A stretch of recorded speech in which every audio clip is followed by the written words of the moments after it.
Hello, everybody. Hi, this is Dr. Ken Muich, Fibromyalgia Wellness Center and Stetson Chiropractic Clinic. We're going to be talking about understanding your symptoms today.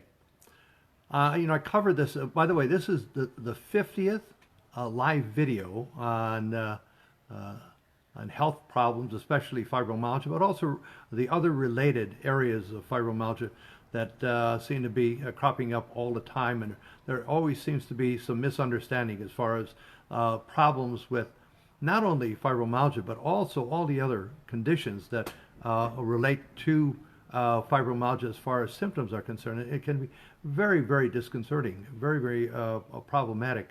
And I just spoke to another doctor earlier today from the East Coast, and he also sees these same problems, and they conflict with the patient's regular symptoms. This might be a two-part program because I don't think we're going to be able to cover all of this just in about 15 minutes.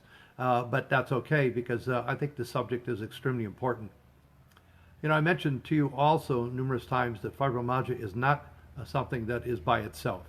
You have other conditions, and these other conditions either make fibromyalgia worse or fibromyalgia makes them worse. We get back to fibromyalgia itself. It's very, very frustrating because a lot of people still have a difficult time understanding fibromyalgia, whether it be health providers or the patients themselves, family members, or just the general public. They hear the word fibromyalgia and they say, well, okay, that's that weird thing, isn't it? What is it related to? It's a nerve, or it's like the flu, or or actually it's not really an effect. It's one of those things that people really have that a lot of people don't really believe in, and so forth. Well, fibromyalgia is real. It is. It's just very, very frustrating for doctors to try to diagnose it because of this thing we're going to be talking about, understanding symptoms. Because fibromyalgia has symptoms that are all over the board. I mean, you can have all the fibromyalgia patients line up and we'll go through the symptoms, and there's no two people that are exactly alike. The symptoms are so wide and varied, and so that can be a real problem in itself. So understanding that your symptoms are different from other fibromyalgia patients is extremely important. I've gone to fibromyalgia groups, and they obviously are filled with frustration. Patients talk about what their problems are, and then another patient comes by and says, "Oh, well, you haven't heard about here's my problems," and so forth. And so they're, again, wide and varied. So let's take a look at some of these things, not just fatigue itself and pain all over the body, but there's a lot of other things that are related to fibromyalgia, the symptoms, because they're so wide and varied. So, for example, let's take a look at the central nervous system.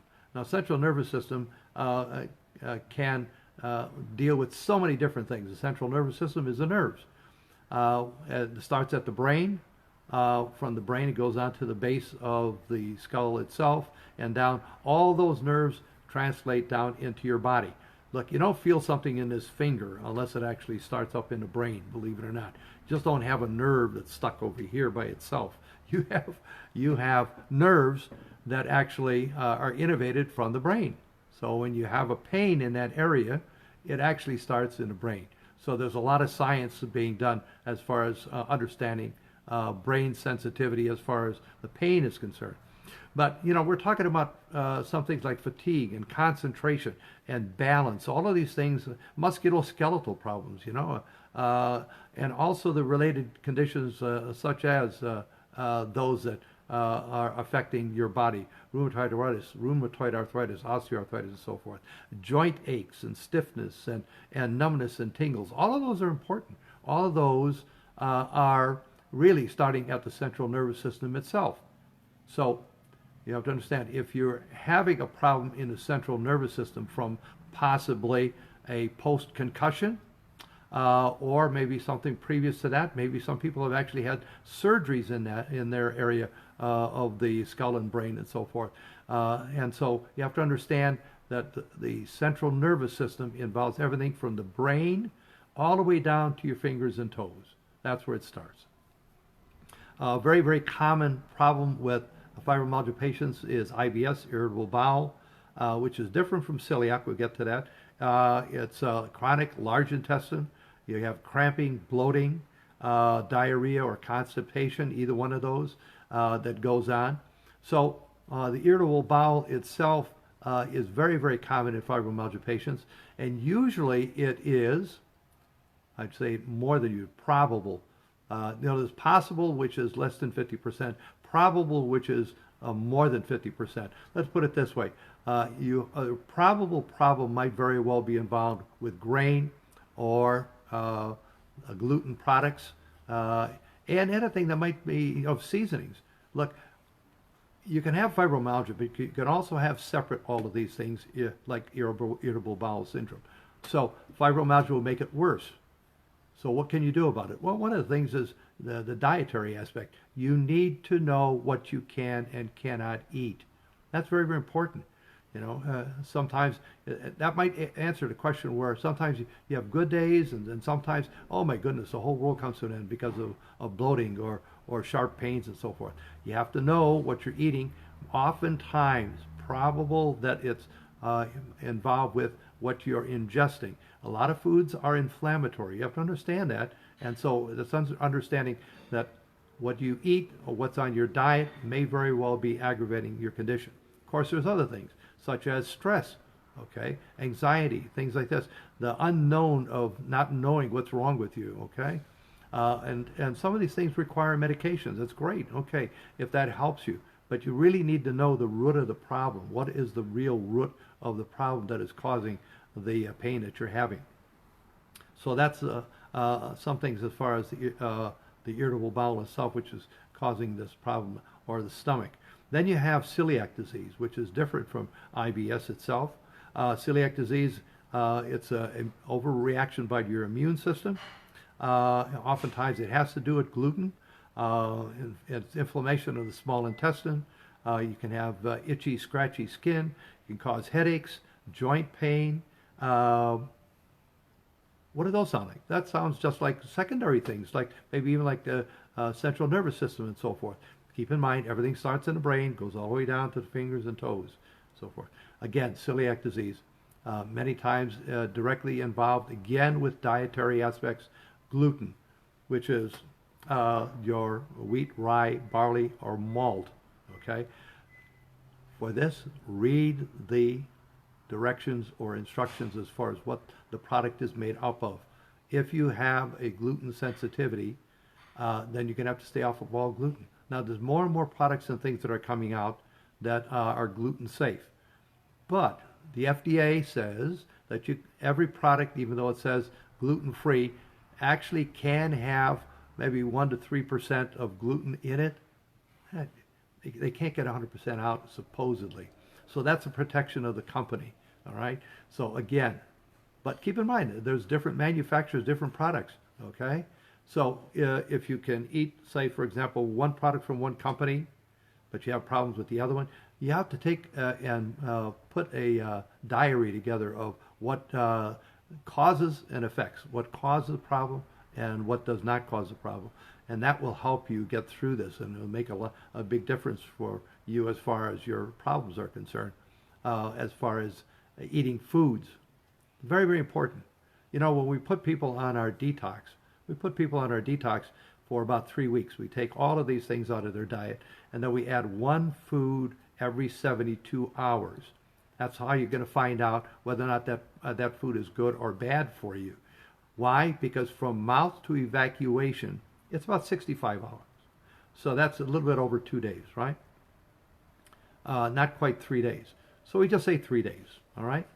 That way you can find out what is happening as far as that food when you ingest it. It might take time. Look, how large is your diet? There's thousands of different foods out there, but most of us are stuck with maybe 25, 30, really. So it's not going to take that long as far as for you to find out what foods you can and cannot ingest and eat. Now, again, some of these things, like irritable bowel or celiac and the CNS, are directly related and involved with fibromyalgia itself, or they can be separate, okay? If you know that you can control these things, the CNS maybe by medications, or the irritable bowel or celiac by watching your diet. They may be separate. They may be totally separate from fibromyalgia itself, but fibro will make them worse in itself. So again, make sure you keep a diary of what you eat and how it is adversely affecting you, and the manufacturer. Okay, so you're eating, say for example, one food. You've got maybe 4, 5, 6 different manufacturers of that food, and so you want to make sure which manufacturer that you can eat that product or that food that's healthier and safer for you. All right, rheumatoid arthritis. This is one that has very, very similar symptoms to fibromyalgia. However, it is very, very distinct. Rheumatoid arthritis is bone destructive. It eats the ends of the bones away from individuals, and it can cause not only pain, but it can cause disfigurement, especially in the hands. But it can affect any joints, in the knees, shoulders, hands, so forth and so on. And so in this respect, sometimes I question whether or not rheumatoid arthritis is in any way related to fibromyalgia other than the symptomatology because of the pain that it is involved in. Now, there are various medications. Look, I'm a doctor of chiropractic, but look, if you're in that much pain, you have to take something. Again, take a look at what you're taking so it does not have the same side effects of the pain that you're having.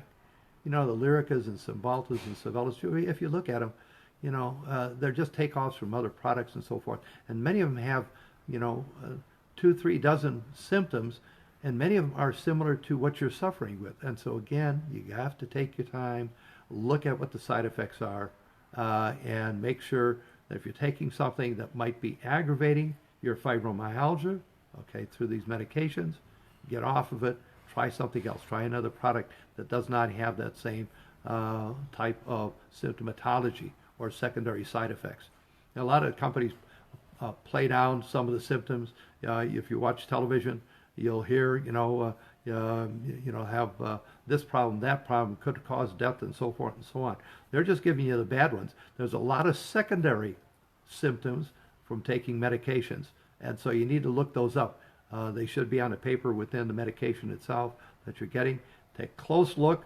If it says, can cause stomach problems, and you're having, irritable bowel or celiac, you better go and get another product. There are many pain products out there, and they are different. So take a look at what the side effects are. Osteoarthritis, very, very interesting.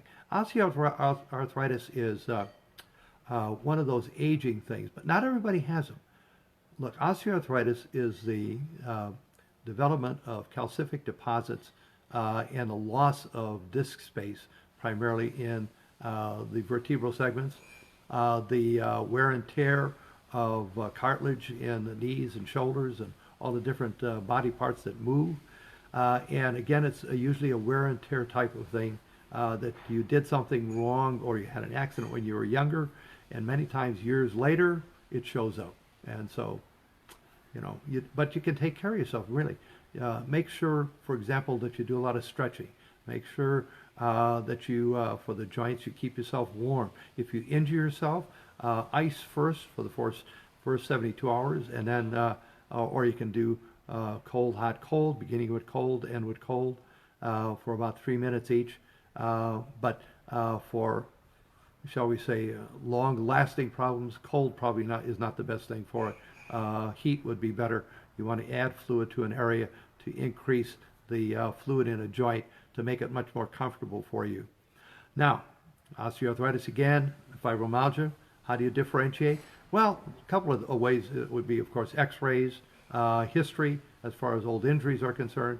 A lot of people have auto accidents, expect to get some osteoarthritis in the neck. It's very, very uncommon for somebody that does not have old injuries, that does not get an osteoarthritic condition.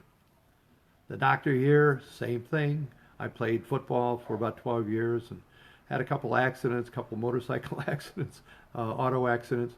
Hey, when you're younger, you're indestructible, right? And so I do have some osteoarthritic conditions from all of those things, especially, I think, football. But it's one of those things. I enjoyed myself and had a great time, great memories, so forth. But I'm still working. The key to osteoarthritis is mobilizing the joints. Now, even American Arthritis Association says mobilize the joints, mobilize the joints. Well, they can't use the C word, chiropractic, for whatever reason, but that's what chiropractic does. It mobilizes the joints. But you can also do a lot as far as to do stretching every day. Stretch as much as you can. If you're real stiff, get in a shower and let the hot water hit you in those joints and slowly move. This is slow motion. Hold, slow stretch and hold, back and forth, and get yourself to move. That's most important. And at night, make sure you stay warm. And of course, again, drink a lot of fluid so that that helps oil the joints, so to speak. Fluid is very, very important for you in that respect. MS, multiple sclerosis. Okay, you don't get this from fibromyalgia. You get this. It's an autoimmune disease, usually found by having special brain tests done, CTs or MRIs, where you have actually white spots that are actually forming in and around the brain tissue, and it involves with nerves. And the interesting thing is the terms wax and wane. I have MS patients, and sometimes they come in and they're feeling as healthy as possible. It can be, and at other days they come back and they're feeling pretty horrible. So that's how MS actually works. It's not because of something you're doing. It usually has to do with just the fact of your brain and the brain lesions that actually show up in itself. So, and you can spot these through CTs or MRIs. But MS is one of those things that you feel in the joints and so forth. And so it can be, again, very, very uncomfortable for most individuals. The one thing is you have Lyme disease. When you have Lyme disease, one of the things you have to look for is bug bites. Those are really important. And if you can find a bug bite, that's really important because oftentimes it swells up. Sometimes you don't see it, especially if you've been outside, out in the woods, whatever else. Causes a lot of fatigue, a lot of headaches, and flu-type symptoms. A lot of flu-type symptoms that just kind of linger. And so you have to have some blood tests with that. That's very, very important to tell whether or not you have Lyme disease. And it's important that you get that treated very, very quickly. Once they do, you can have a real positive response. By the way, I want to go back to rheumatoid arthritis. Rheumatoid arthritis, I mentioned to you, is a collagen disease and it is bone destructive. However, there is one rheumatoid arthritic condition that is not. Very, very interesting. It's non-destructive and it can be taken care of through medication. Expect when you have pain that is, you can't find it from x-rays or MRIs in both shoulders, both knees, both hips, and it is a form of rheumatoid arthritis that just goes into the joints, but not destructive of the joints. It's very, very interesting as far as that's concerned. So that's one other form of rheumatoid arthritis that can mimic fibromyalgia very, very easily. It's very, very frustrating. But that is probably about the closest condition and symptom-wise to fibromyalgia that we're talking about here. Lupus, chronic inflammatory condition. Oftentimes you have butterflies, markings in and around the eyes and cheeks. It takes a long time to diagnose that. Just like MS, it takes oftentimes years to diagnose MS because they're waiting for spots to show up on the brain lesions itself. And lupus, the same thing as far as misinterpreting or misunderstanding the diagnosis itself. And so those things have similarities as far as symptoms are concerned, but not fibromyalgia in itself. So it's good to differentiate those things. I've taken way too much time. I apologize, but we're going to come back and go over the other ones, migraine headaches and hypothyroidism and diabetes and Sjogren's and so forth for the next one. That'll be number 51. That'll be next Monday at 12:30 p.m. Same time, same station, live video. This is Dr. Ken Muich, Fibromyalgia Wellness Center and Stetson Chiropractic Clinic.